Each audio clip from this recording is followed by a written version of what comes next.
Hello दोस्तों। Episode की starting में तांजीरो पहुंच चुका होता है मिस्सूरी के घर, जहां भाई मिस्सूरी तो तांजीरो का बड़ी अच्छे से वेलकम करती है, उसे अपने हाथों से पेनकेक्स खिलाती है, जिससे तांजीरो को तो भाई जन्नत जैसी फीलिंग आती है।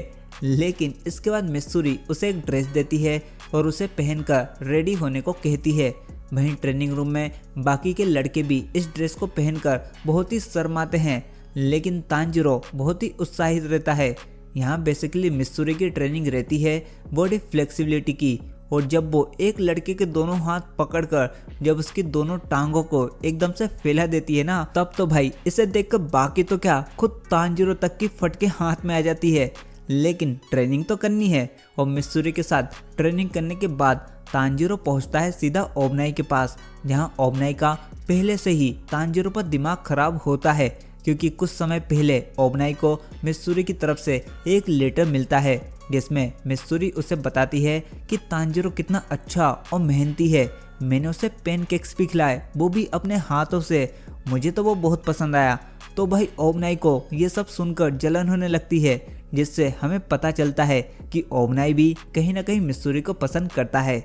इसके बाद ओबनाई तांजीरो को अपनी ट्रेनिंग रूम में ले जाता है, जहां उसने बहुत सारे स्लेयर्स को बांध कर रखा होता है, जिसे देख तांजीरो बहुत ही चौंक जाता है एंड पूछता है इन्होंने कोई बड़ी गलती की है क्या। तो ओबनाई बताता है हाँ, ना सीखने की गलती, कमज़ोर होने की गलती और बिना मतलब मेरा टाइम बर्बाद करने की गलती की है। अब यहाँ पर ओबनाई पहले तांजीरो को करके बताता है कि उसे कैसी ट्रेनिंग करनी है।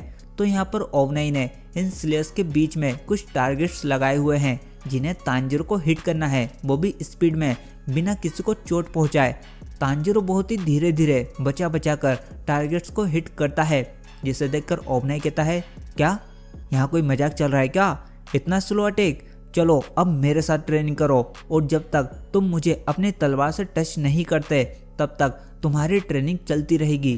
तांजीरो अटैक की सोचता ही है, जब तक तो ओबनाई उस पर अटैक कर चुका होता है। यानी यहाँ पर ओबनाई की तलवार सांप की तरह बेंड भी होती है उसकी टेक्निक के अकॉर्डिंग। ट्रेनिंग खत्म होने के बाद सभी स्टीम बाथ लेने जाते हैं, लेकिन सभी को चोटें आई होती हैं, जिस वजह से वो जैसे ही अंदर कदम रखते हैं सभी जोर से दर्द से चिल्लाते हैं। अब दूसरे दिन और तीसरे दिन भी तांजीरो पिट का स्टीम बाथ लेता है और जोर से चिल्लाता है।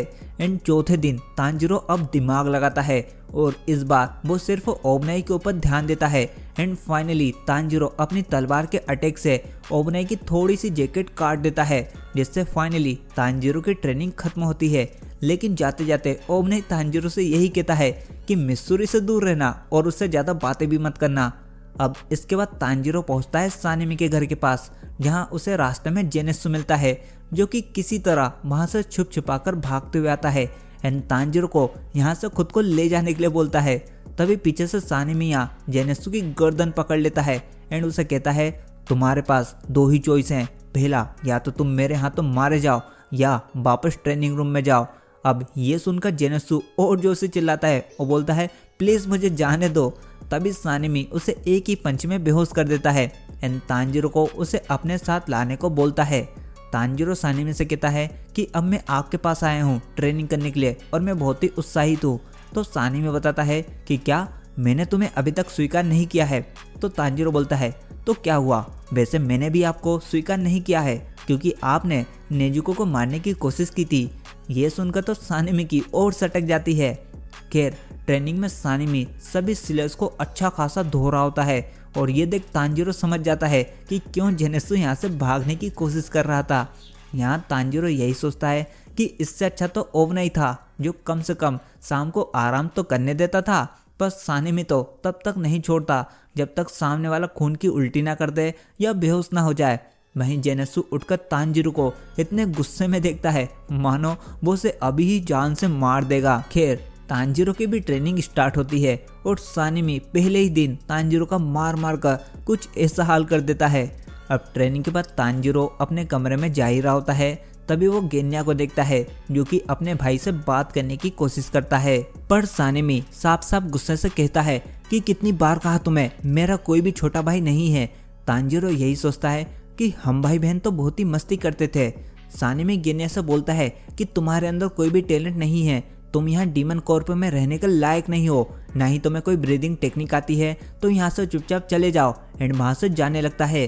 गेन्या उसे कहता है कि मैंने यहाँ तक आने के लिए बहुत ही मेहनत की है, और तो मैंने एक डीमन तक को खा लिया। अब डीमन वाली बात सुनते ही सानिमी इतना ज्यादा गुस्सा हो जाता है कि वो सीधा गेन्या की दोनों आंखें ही फोड़ने वाला होता है कि तभी तांजीरो गेन्या को बचा लेता है और सीधा गेट तोड़कर बाहर आ जाता है, जहां बाहर जेनेसु आराम से बातें कर रहा होता है। एंड ये देखते ही उसे लगता है कि सानिमी फिर से आ गया, जिससे सभी लोग बेहोश होने का नाटक करने लगते हैं। यहाँ तांजीरो सानिमी को बोलता है कि इतनी सी बात के लिए क्या तुम गेन्या को जान से मार दोगे। सानिमी बताता है कि नहीं, मैं ऐसा नहीं कर सकता क्योंकि ये डीमन स्लेयर कॉर्प के रूल्स के खिलाफ है, लेकिन मैं उसे इतना ज़्यादा घायल कर दूंगा कि वो कभी फिर रिकवर हो ही नहीं पाए। लेकिन अगर वो इस कॉर्प को छोड़कर चला जाए तो मैं उसे जाने दूंगा। तांजीरो गुस्से से कहता है कि तुमने अभी तो कहा कि तुम्हारा कोई भी छोटा भाई नहीं है, तो तुम उस पर इस तरह ऑर्डर भी नहीं चला सकते हो। उसकी जो भी मर्जी होगी वो वही करेगा, भले ही वो कोई भी टेक्निक का यूज नहीं करता हो, लेकिन उसने डीमन से लड़ने में अपनी जान की बाजी लगाई थी और उसके बिना हम अपर रैंक वाले डीमन को नहीं हरा सकते थे। सानिमी सब कुछ सुनता है और बस यही कहता है कि चलो अब सबसे पहले तुम्हारी हड्डियां तोड़ता हूँ, और उसे जोर से पेट में मुक्का मारता है, पर तांजीरो उसे ब्लॉक कर सानिमी को ही उल्टा किक मार देता है। ये देखकर तो सभी चौंक जाते हैं। तांजीरो जेनेसु से गेन्या को लेकर यहाँ से भागने को बोलता है। जेनेसु डर से बोलता है कि क्या पागल हो क्या, ये बात तुम इशारे में भी तो बोल सकते थे, मेरा नाम लेने की क्या जरूरत थी। यहाँ सानिमी अब और ज्यादा गुस्सा हो जाता है। गेन्या उसे समझाता है कि इसमें तांजीरो का कोई दोष नहीं है, उसे जाने दो, पर तभी जेनेसु गेन्या को लेकर भागने लगता है और कहता है वो सांड सन की तुम्हारा बड़ा भाई है, मुझे तो तुम पर अब तरस आ रहा है। और ये सुनकर गेन्या जेनेसु को मुक्का मारते हुए कहता है कि तुम्हारी हिम्मत कैसे हुई मेरे बड़े भाई के बारे में उल्टा सीधा बोलने की। जेनेसु कहता है भाई मुझे क्यों मारा, मैं तो तुम्हारी साइड हूँ ना। वहीं सभी स्लेयर्स मिलकर सानिमी को रोकने लगते हैं और देखते ही देखते शाम हो जाती है। एंड तांजीरो का कासुकाई क्रो उसे बहुत ही सुनाता है और हमें पता चलता है कि तांजीरो की इस हरकत की वजह से अब सानिमी के साथ उसकी ट्रेनिंग को रद्द कर दिया गया है और अब वो सानिमी से बात तक नहीं कर सकता। पर तांजीरो को इससे ज्यादा दुख तो इस बात का होता है कि शायद उसकी वजह से सानिमी और गेन्या का रिश्ता और भी खराब हो गया है। अब इसके बाद जेनेसु और तांजीरो ट्रेनिंग के लिए पहुंचते हैं स्टोन हाशिरा के पास, जहां उन्हें इनोसुके और बाकी के स्लेयर्स झरने के नीचे खड़े मिलते हैं। एंड पीछे से उन्हें आवाज आती है ग्योमी की, जो कि ये कहता है कि अगर तुम अपना दिल और दिमाग पूरा साफ कर लो तो आग भी तुम्हारा कुछ भी नहीं बिगाड़ सकती, वो भी तुम्हें ठंडी लगेगी। और हम ग्योमी को देखते हैं जो कि अपने कंधों पर बड़े बड़े पेड़ के तने रखे हुए था एंड चारों ओर आग लगी हुई थी, जिसे देखकर तो इन दोनों की फटके चार हो जाती है। और इसके साथ ये एपिसोड यहीं पर ही खत्म होता है। सो दोस्तों, आई होप आपको मेरी ये एक्सप्लेनेशन वीडियो पसंद आई होगी। अगर हाँ तो प्लीज़ वीडियो को लाइक करने के साथ साथ अपने दोस्तों को भी जरूर शेयर कर देना। एंड चैनल पर नए हो तो चैनल को भी सब्सक्राइब कर बेल आइकन को ऑल पर कर देना, ताकि मैं इसी तरह और भी अमेजिंग स्टोरी वीडियो लाता रहूँ। तो मिलता हूँ जल्दी, तब तक के लिए good bye and take care.